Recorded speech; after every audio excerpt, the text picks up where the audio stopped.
নমস্কার, সকলকে স্বাগত জানাই আজকের আরো একটি নতুন প্রতিবেদনে। আমি দীপ চ্যাটার্জি রয়েছি আপনাদের সঙ্গে। আর আজকের এই প্রতিবেদনে আমি আপনাদেরকে দেখাবো অখিলেশ যাদব মুখ্যমন্ত্রী, প্রাক্তন মুখ্যমন্ত্রী মমতা বন্দ্যোপাধ্যায়ের সঙ্গে দেখা করতে এসেছিলেন গতকাল তার কালীঘাটের বাড়িতে। আর সেই কালীঘাটের বাড়ি থেকে কার্যত 2029 সালের কি লোকসভার মাস্টার প্ল্যান তৈরি হলো জানি না। আপনাদেরকে পুরো বক্তব্যটা অখিলেশ যাদবের শোনাবো, যেখানে অখিলেশ যাদব কার্যত পরিষ্কার এই ইলেকশন যেটা পশ্চিমবঙ্গে হয়েছে সেটায় ভোট চুরির তথ্য তুলে ধরেছে এবং কিভাবে নির্বাচন কমিশনকে ব্যবহার করে নির্বাচন কমিশনার এবং বিজেপির যোগ সাজসে আদতে মমতা বন্দ্যোপাধ্যায়কে হারানো হয়েছে, এমনটাই তিনি প্রেস কনফারেন্স থেকে উল্লেখ করলেন। সাথে সাথে তিনি মমতা বন্দ্যোপাধ্যায়কে যখন তার উত্তরীয় প্রদান করছিলেন অর্থাৎ সম্মান দিচ্ছিলেন দেখা করার সময়, সেই সময় মমতা বন্দ্যোপাধ্যায়ের গায়ে শাল দিতে দিতে তিনি বলছিলেন আপনি হারেননি। মমতা বন্দ্যোপাধ্যায় উত্তরে বললেন না না, আমি এটা হারিনি, এটা আমাকে জোর করে হারানো হয়েছে। চলুন আপনাদেরকে দেখাবো অখিলেশ যাদব কি বলেছেন। কিন্তু এই অখিলেশ যাদবের ঘটনাতেই আজকের ভিডিও শেষ হবে না। অখিলেশ যাদবের ঘটনার সাথে সাথে আপনাদেরকে এই ভিডিওতে আমি দেখাবো যে তহা সিদ্দিকী, যিনি এই সময় বিজেপির গুণগান করছেন এবং বলছেন যে বিজেপি থাকলে মুসলিমদের কোনো ক্ষতি হবে না। উল্টো দিকে যিনি বিজেপির রাজ্য সভাপতি রয়েছেন তিনি তো এক অদ্ভুত নিদর্শন দিয়েছেন সমস্ত রাজ্যে যাতে কোনো রকমের অশান্তি না হয়, কঠোর বার্তা দিয়েছেন। সেটা আমি গতকাল আপনাদেরকে দেখিয়েছিলাম। কিন্তু রাজ্য বিজেপির সভাপতি শ্রমিক ভট্টাচার্য এত অভয় বাণী শোনানোর পরেও, তহা সিদ্দিকী মুসলিমদের কোনো রকম ক্ষতি হবে না এটা বলার পরেও এমন দুটি চিত্র গতকাল উঠে এলো, যে চিত্র দুটি আমার মনে হয় বিজেপির রাজ্য সভাপতির কাছে পৌঁছানো উচিত এবং এই সমস্ত বিষয় যেগুলো চলছে সেগুলো অবিলম্বে বন্ধ করা উচিত। আমি দেখাবো আপনাদেরকে সেই সকল ভিডিও, কিন্তু প্রথমে নিয়ে যাব একেবারে কালীঘাটে মমতা বন্দ্যোপাধ্যায়ের বাড়িতে অখিলেশ যাদব এই নির্বাচন নিয়ে কি কথা বললেন, দেখুন।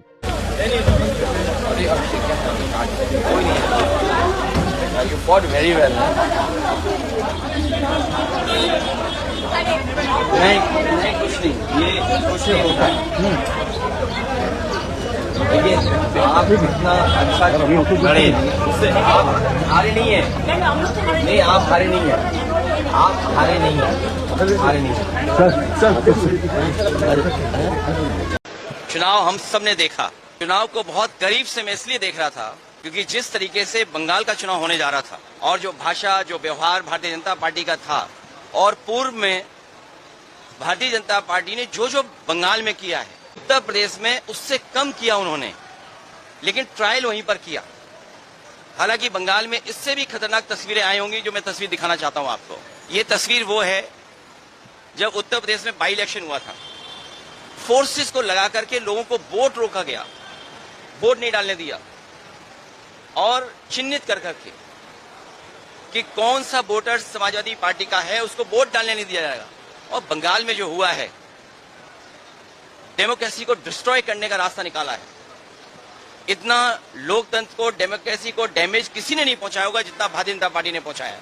भारतीय जनता पार्टी की आंखों में दीदी खटकती हैं, भारतीय जनता पार्टी की आंखों में दीदी खटकती हैं इसलिए क्योंकि वो आदि आबादी का प्रतिनिधित्व करती हैं। भारतीय जनता पार्टी सामंती सोच की है, इनके संगी साथी पुरुषवादी लोग हैं। ये कभी भी नारी को और महिला को बढ़ते हुए नहीं देख सकते, और ये हम लोगों ने पूर्व में भी देखा है। याद कीजिए, राजस्थान में एक पूर्व मुख्यमंत्री को इन्होंने मुख्यमंत्री नहीं बनने दिया, और दिल्ली में भी अगर कोई मुख्यमंत्री बना है तो वो आधी अधूरी मुख्यमंत्री हैं। यहां पर मतदान हुआ जरूर है, लेकिन लोगों ने अपनी इच्छा से कम दबाव में ज्यादा मतदान किया है। इतनी नफरत भरी नकारात्मक राजनीति, जहर घुली हुई राजनीति भारतीय जनता पार्टी बंगाल में करेगी, ये कभी किसी ने सोचा नहीं था। जितने भी इनके स्टेटमेंट्स हैं, जितने भी इनकी लीडरशिप है, आप देख लीजिए क्या। और ये तो एक तस्वीर दिखाई थी मैंने आपको, ये तस्वीर भी आपको याद होगा, दूसरी तस्वीर भी आपको। ये मल्टी लेयर इलेक्शन माफिया की तरह काम हुआ है, जिसमें जितनी भी संस्थाएं थीं जिनका काम यह है कि निष्पक्ष चुनाव हो, उन तमाम संस्थाओं ने अपना क्रेडिबिलिटी खो दी। পরিষ্কার অর্থে অখিলেশ যাদব এই নির্বাচন প্রক্রিয়ার উপরে প্রশ্ন তুললেন এবং তিনি বললেন এটা একেবারে উত্তরপ্রদেশ থেকেই প্রথম নির্বাচন কমিশন শুরু করেছিল, প্রয়োগ করেছিল, যেটা ব্যাপকভাবে পশ্চিমবঙ্গে বর্তানো হয়েছে, এমন বলছেন অখিলেশ যাদব। এবং প্রাক্তন মুখ্যমন্ত্রী মমতা বন্দ্যোপাধ্যায়ের সঙ্গে তার রুদ্ধদ্বার বৈঠক বেশ কিছুক্ষণ চলে। উপস্থিত ছিলেন অভিষেক বন্দ্যোপাধ্যায়, তৃণমূল কংগ্রেসের সর্বভারতীয় সাধারণ সম্পাদক। মমতা বন্দ্যোপাধ্যায় কিছুদিন আগে প্রেস কনফারেন্সে বলেছিলেন যে এবারে তিনি 2029 সালের লোকসভা নির্বাচনকে সামনে রেখে রাস্তায় নেমে লড়াই করবেন। সম্ভবত আগামী দিনে নির্বাচনের কি প্রক্রিয়া হতে চলেছে, নির্বাচনে এই ইন্ডি জোটের যে অ্যালায়েন্স রয়েছে তারা 2029 সালে এই বিজেপি নামক যে মহাশক্তিধর পলিটিক্যাল দলে পরিণত হয়েছে আজকে, তাদের সঙ্গে কিভাবে লড়াই করবে সেটা নিয়েই হয়তো আলোচনা হয়েছে। আগামী 1 বছরের মধ্যেই এবারে উত্তরপ্রদেশে নির্বাচন রয়েছে, আর উত্তরপ্রদেশের নির্বাচনের আগে সমাজবাদী পার্টির যিনি নেতা রয়েছেন অখিলেশ যাদব পশ্চিমবঙ্গে এলেন। মমতা বন্দ্যোপাধ্যায়ের যে হার রয়েছে সেই হারের বিরুদ্ধে ক্ষোভ উগড়ে দিতে নির্বাচন কমিশনের বিরুদ্ধে, সেটা নিয়েও কিন্তু একটা রাজনৈতিক কৌশল লক্ষ্য করা যাচ্ছে।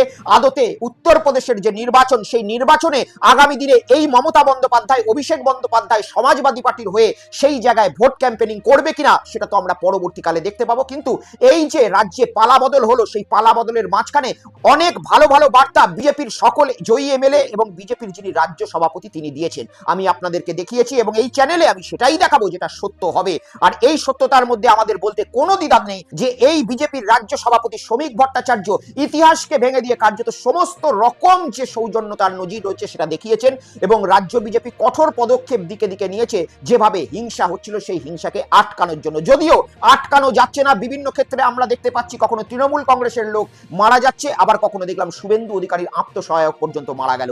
আর এই শুভেন্দু অধিকারীর আত্মসহায়ক মারা যাওয়াতে তার মা গতকাল একটা এমন চিত্র দেখালো গোটা বাংলাবাসীকে, যেটা দেখার পরে আমার মনে হয় সকল বাংলাবাসীর চোখে জল চলে আসার কথা।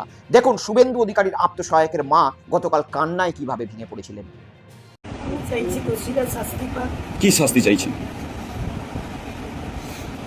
আমি একজন মা, আমি চাইবো না তাদের ফাঁসি হোক, কিন্তু যাবজ্জীবন কারাদণ্ড চাইছি।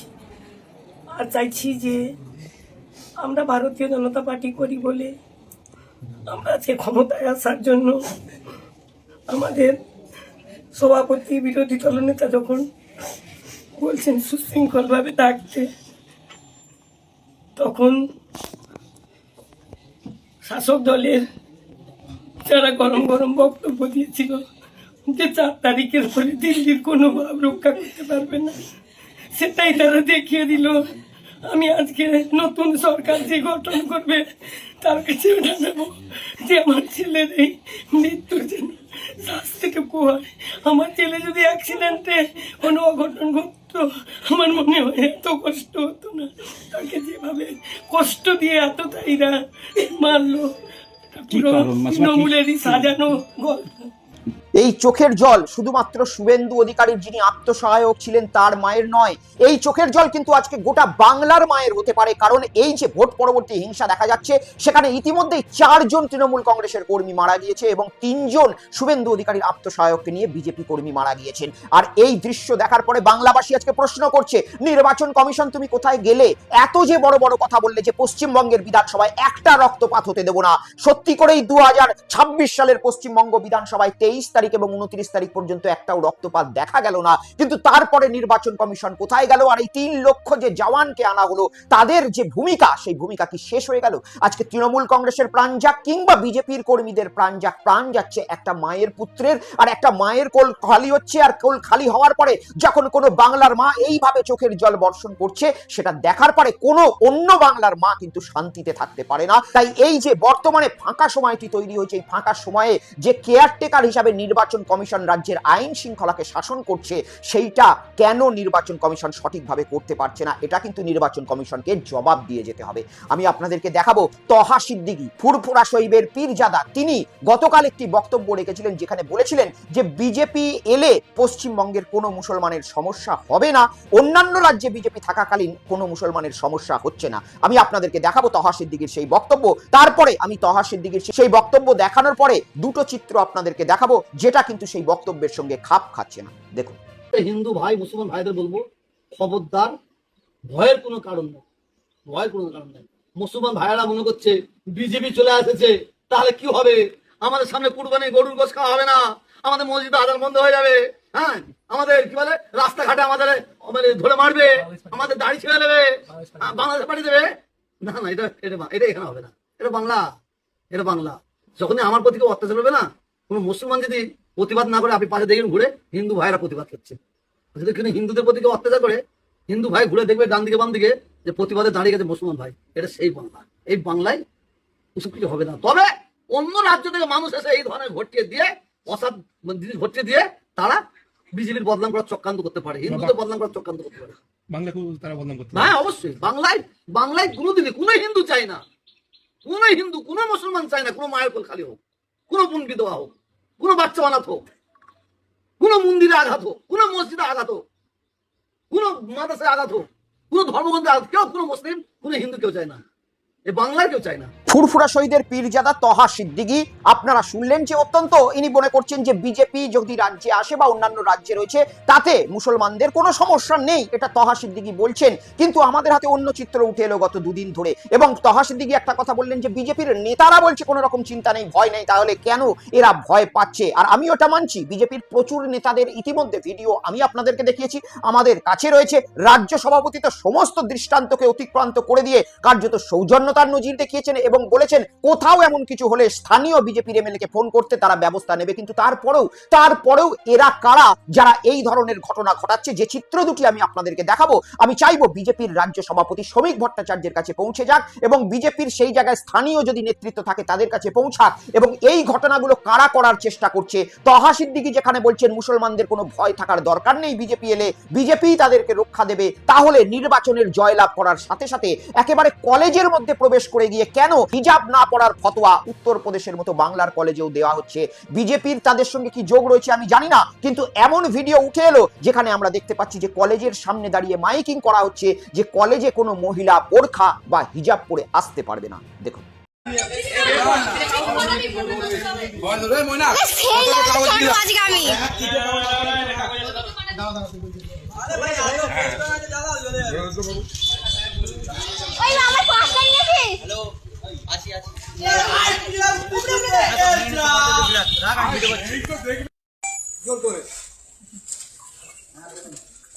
ভবিষ্যৎ মানে কলেজ পাস করে চলে যাওয়াতে হবে।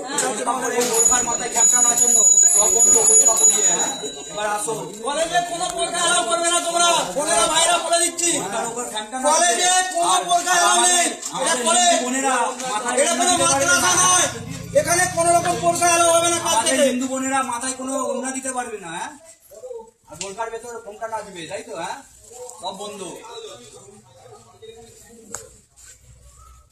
আমি জানি না পশ্চিমবঙ্গ বা ভারত সরকারের যে এডুকেশন ডিপার্টমেন্ট রয়েছে সেই এডুকেশন ডিপার্টমেন্টের কোনো রকম পোশাক গাইডলাইন রয়েছে কিনা, তাহলে কারা এরা বলছে কলেজের সামনে গিয়ে কোনো রকম বোরখা বা হিজাব পরা যাবে না?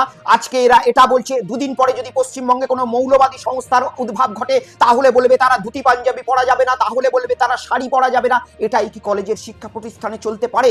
আজকে বিজেপির বিভিন্ন নেতারা সৌজন্যতার প্রতীক দেখিয়ে যখন সামনে এসে এই ধরনের ঘটনাকে আটকাচ্ছেন, তাহলে এই ভিডিও যদি আপনাদের কাছে পৌঁছে গিয়ে থাকে, এই ধরনের ফতোয়ার যে ভয়, সেই ভয় থেকেও বাংলাকে মুক্ত করতে হবে। আজকে কলেজ একটা পড়াশোনার জায়গা, সেখানে যদি কেউ হিজাব পরে যায় কিংবা ধুতি পাঞ্জাবি পরে যায় কিংবা হিন্দুত্বের প্রতীকের গেরুয়া বসন পরে যায়, সেটা তার একান্তই ব্যক্তিগত ব্যাপার। যদি কলেজের কোনো নির্দিষ্ট গাইডলাইন ড্রেস কোড থাকে, সেটা কলেজ কর্তৃপক্ষ একেবারে নোটিফিকেশন দিয়ে কিংবা স্কুল এডুকেশন ডিপার্টমেন্ট নোটিফিকেশন দিয়ে জারি করুক, কিন্তু কেউ একেবারে সেখানে বাইক বাহিনী নিয়ে পৌঁছে গিয়ে এই ধরনের ভয়ের পরিবেশ সৃষ্টি করবে। এই ভয়ের পরিবেশ থেকেই মুক্ত হতে পশ্চিমবঙ্গের মানুষ যে পরিবর্তন করেছে, পরিবর্তনের উপর প্রশ্ন চিহ্ন তো 100 বার উঠবে। আর যদি এই ভিডিও পৌঁছে থাকে সেই বিজেপি নেতৃত্বের কাছে, এই ধরনের ঘটনা যে আগামী দিনে বন্ধ হবে সেটা অবশ্যই তারা দেখবেন, এমনটাই আমরা আশা করি। শুধু এই ঘটনা নয়, আরো একটি ঘটনা দেখাবো যেখানে বিজেপি জয়লাভ করার সাথে সাথেই একেবারে সেই উত্তরপ্রদেশে আমরা যে চিত্র দেখি যে চালেরও নাকি ধর্ম রয়েছে, এমন দৃশ্য দেখা গেল গতকাল, যেখানে কিছু মানুষ নিজেদেরকে বিজেপি প্রমাণ করে